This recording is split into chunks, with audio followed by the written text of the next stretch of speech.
It was a beautiful night before Halloween on the Cool Beans Railway, and all the engines were on a night shift doing their jobs to get prepared for the Halloween party tomorrow. But however, for the residents, due to the overjoyed excitement, they were kept up all night. One person in particular. Ha! Take that, Ender Dragon! At the Bluebird Railway, Molly and Hank were about to be tucked in for the night when I came to see Molly. Hello, Molly. I have a special job for you. You are to go to the bakery to collect the ingredients for me to make the food for my cookout tomorrow at the Halloween party. You must work with Diesel 10, so I won't have any mishaps tonight. Molly was very cross. She didn't like the thought of working with Diesel 10. Molly didn't like Diesel 10. He was always being rude and always showing off. Molly, I find the best way to get along with Diesel 10 is to ignore him altogether, said Hank.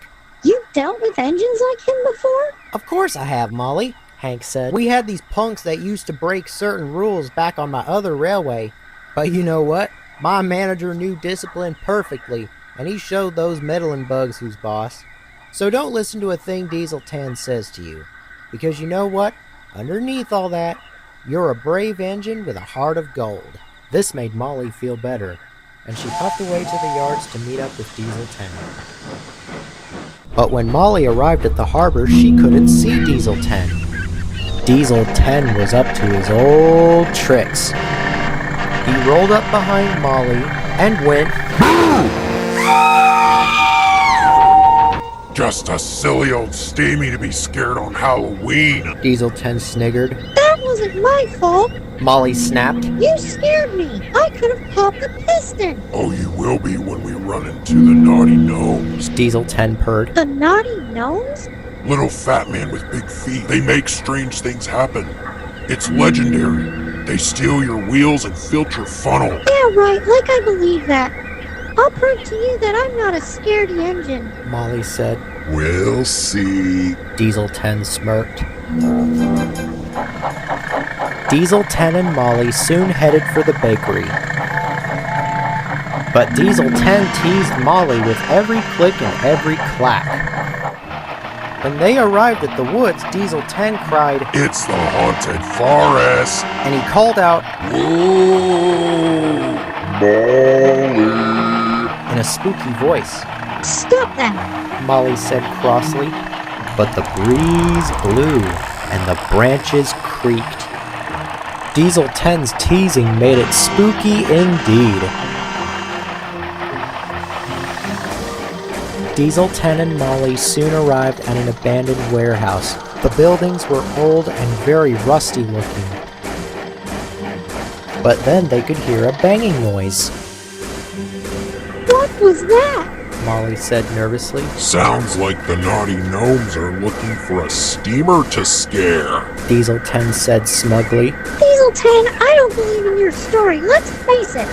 Do you really expect me to believe that? You think this is all a coincidence, Glow Girl? Because I wouldn't be too sure about it. Diesel 10 purred rumbly. Molly refused to believe Diesel 10 expected her to believe what he said, because nothing he said was true at all.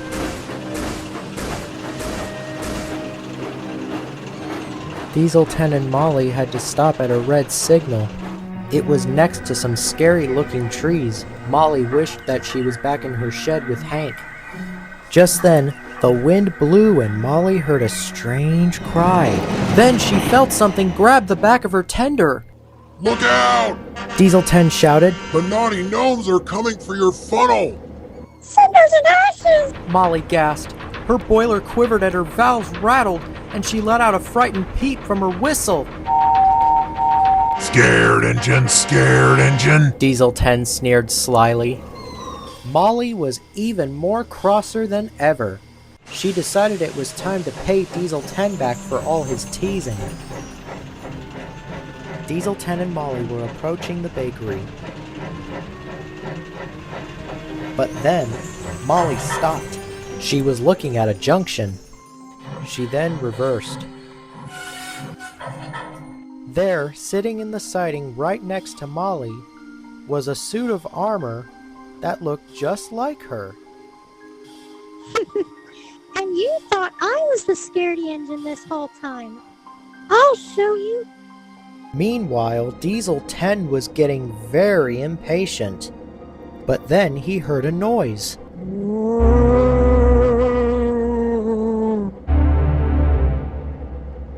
Must be my imagination playing tricks on me. Diesel 10 said. Just then, Molly puffed up to Diesel 10, whizzing at him in a strange, ghostly voice. A mischievous Diesel has angered me. I'm coming to steal his wheels. Ah! It's a ghost engine! Screamed Diesel 10. It's come to get me! Stop! Molly shouted. It's just me. But Diesel 10 had already gone. Joe, can you not believe we got him that good? Yeah, dude, I can't believe we actually got him that good. He's probably gonna have nightmares when he goes to bed tonight. I couldn't agree more, Joe. Here's your $30. Thank you very much. I could probably use this. Well done, Molly. You showed him who's boss. That's our good girl. Molly felt proud. She had pulled the best prank anyone could ever pull on Diesel 10, but she couldn't stand around any longer. She had a job to do.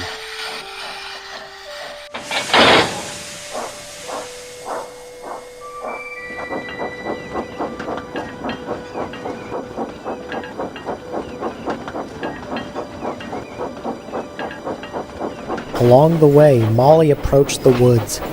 She started to feel scared again, but then she remembered what Gator once told Percy. Being brave isn't the same as not feeling scared.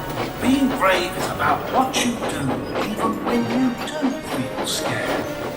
And that made Molly feel much better. And when she passed by the signal box where she got scared, she realized that the strange cry was just an owl. I'm braver than I thought. Molly said to herself. Later, when Molly puffed by the abandoned warehouse, she realized that the loud banging noise was just an old door. The wind was making it crash. Molly couldn't have felt braver more than she thought. And later on, when she passed through the station by the lake, she had to travel through the forest. But without Diesel 10's teasing, it seemed less spooky. That's not scary at all. Molly puffed to herself. At last, Molly arrived at the bakery. She was tired but happy. Oh, it's a ghost engine, Gabriel, Stanley, Paxton, Cindy, and Hank. Diesel 10 screamed. And it's come to get me! That's not a ghost, said Stanley. That's Molly, said Paxton. And she's a really useful engine, said Hank. And a brave little girl too, said Sydney. I could not agree more, said a voice. It was me. I had came to see Molly. Well done, Molly. You are a really useful engine and a credit to the railway. Thank you, Gabriel. Molly said sweetly. Hey, where'd you find that suit of armor? Oh, I found it in a siding at the bakery. That's nice. Then Molly started to show what it does. She closed her eyes and blew the biggest puff of steam she had ever blown. I'm free! Diesel 10, Stanley, Paxton, Sydney, and Hank were very amazed. Whoa, I never knew something magical like that could be even possible. Dude, that's insane, said Stanley. Well, you guys, since Toby and Mavis will be here in a few minutes to pick up the food to deliver to Knapford Station for the cookout tomorrow at my Halloween party, why don't y'all go watch the fireworks? They're at Riverside Mountain. They start at midnight. Oh yes, I would like that very much, Molly said. Alright, good deal. Remember guys, be kind to each other. No picking on one another. Yes, sir. Especially you, Diesel 10. I heard about what you did to Molly. Yes, Gabriel. I'll behave myself. Good deal. Alright, y'all. You guys go have fun. I'll see you all tomorrow. Good night. Good night, you guys. Soon the fireworks were about to begin, but Diesel 10 still felt guilty for what he did to Molly. Molly, I'm sorry about what I did. I should have known better than to tease you like that. It's okay, Diesel 10. Molly said sweetly. At least you know now not to tease other engines and people about their fears. Diesel 10 couldn't think of anything else to say, but he did manage to let out a friendly smile. And that was enough to make Molly smile too. And Hank, Sydney, Stanley, and Paxton did the same.